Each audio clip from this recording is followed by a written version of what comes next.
which is how did GMOs come about and why do we have them today? So you started on that, Michael. You want to continue on that riff?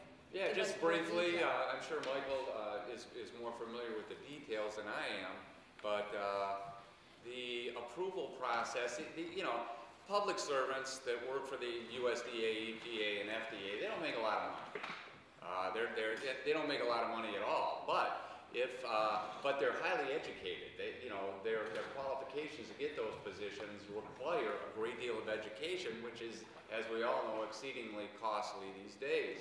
Well, these gentlemen, ladies and gentlemen, they go to work for the public, a government position. They then do a couple favors for corporations. Boom, they're making big money after a short stint in a public position and doing a few favors. Well, it didn't take long for the corporations to figure out, well, let's move those same people back in there, into the government positions, and we can write the laws, which is what happened in this case. The laws were written to accommodate these new technologies, these exclusively new patented technologies, and you know, it's a system gone bad. It's a system driven by greed. You know, unfortunately, the system isn't bad. It's fundamentally an ethical issue, an ethical, a debilitated ethos, a debilitated ethical standard that we're being subjected to. And I might add, it's also a function of having an ignorant or uninformed public that says, oh, this is too complicated. What you just said is so complicated, and I'm so bad at science, and I have such bad science education that I can't possibly be a judge of something as complicated as this, so I'll just buy the cheapest thing possible. And I think that's part of it. We're demobilized as a society. We push away information, especially science-based information. So we sort of let well, these corporations, Monsanto's public relations budget is enormous, just enormous, far beyond anything the government can muster to put out information, and they very intelligently and in very sophisticated ways misinform, miseducate, and manipulate the public. Yeah, that's why I think Michael Potter, he's right on the money, and basically the reason GMOs come about is if you want to look at it, it can be traced back to ultimately a single decision, and that is the permitted patenting of life forms. There are 3 different Supreme Court decisions that are key in this regard. One is in 1980. There was the so-called Chakrabarty decision, and that's where the Supreme Court ruled that turns out a scientist that worked for General Electric had created a bacteria in the lab that could eat oil. And the idea was, well, we can put these bacteria out on oil spills as a way to clean up oil spills. And he tried to patent that invention, which was a living thing. And he sent the patent in 1972. And in 1980, in a 5-4 Supreme Court decision, the Supreme Court ruled that you could patent living organisms, that you could treat them like a machine that you could get a patent for. Now, at that time, on living things like on plants, we did have a plant variety protection system. It was a patent-like protection system for plants, and the reason it was set up in the US is the patent protection for plants goes back to the late 1800s to rose breeders and tulip breeders who fought over new varieties.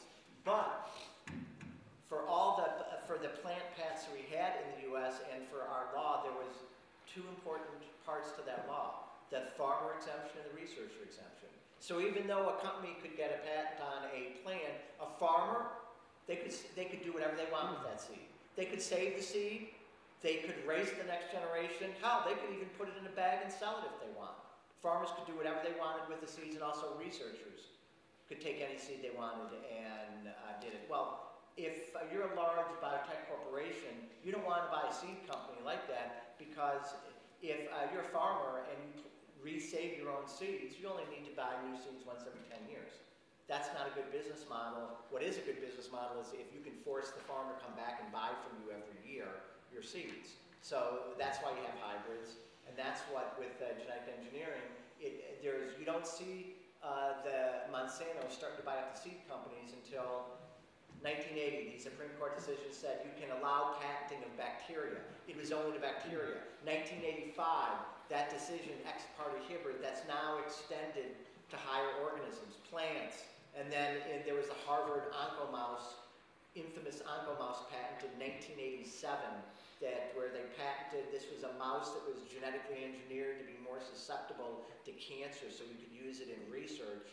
And that was patented at Harvard, by Harvard and DuPont, and that led to an uproar because that raised the issue of, well, if we can patent mammals, what's to stop somebody from patenting a human being? And the Supreme Court said the answer to that is, what's the 18th Amendment, the Anti-Slavery Amendment, that says we can't own human beings. But those patents, the U.S. became the only country in the world that allowed a utility patent on living things like plants. Well, once you do that, and you can, that means you can sell seeds, and like they do with these Roundup Ready soybeans, you sell them to the farmers, and they have to sign a contract. By opening the seed bag, they've implicitly signed a contract that said they will not save seed and that they can go to jail if they do that. So that's how you then buy up seed companies. And they wait till that decision gets made in 1986, but that's only in the U.S. You have to make it go global. In 1996, at the Uruguay round of the General Agreement on Tariffs and Trades, the World Trade Organization is set up. Written into the 1,200 pages of the World Trade Organization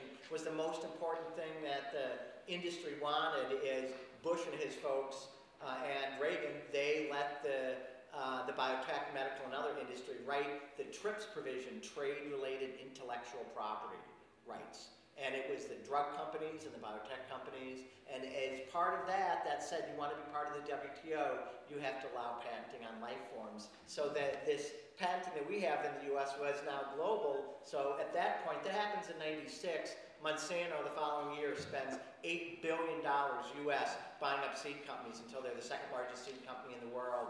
The largest seed company is DuPont, Pioneer Hybrid, the top.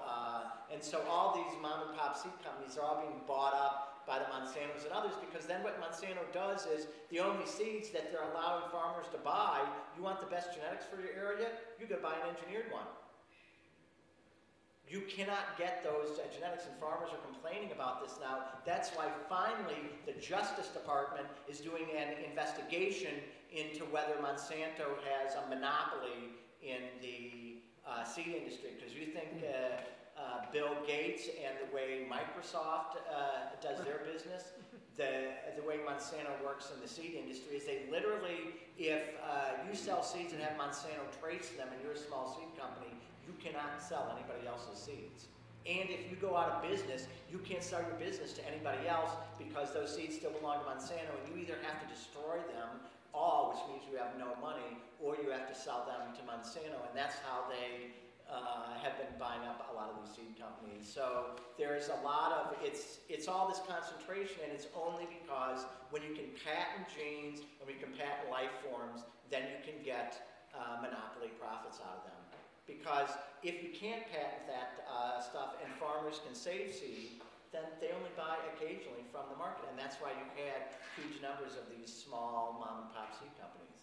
And so what the change is it's the profit motive, just like Michael said, and this patenting of life forms. Once you take that patenting away, there's global folks that have been trying to fight this in developing countries and actually at the global level, saying that you should not allow patenting of either life forms or gene sequences. Because I also work on nanotechnology. There are companies that are trying to patent elements too. So it all goes back to a profit motive and using technology to enhance that.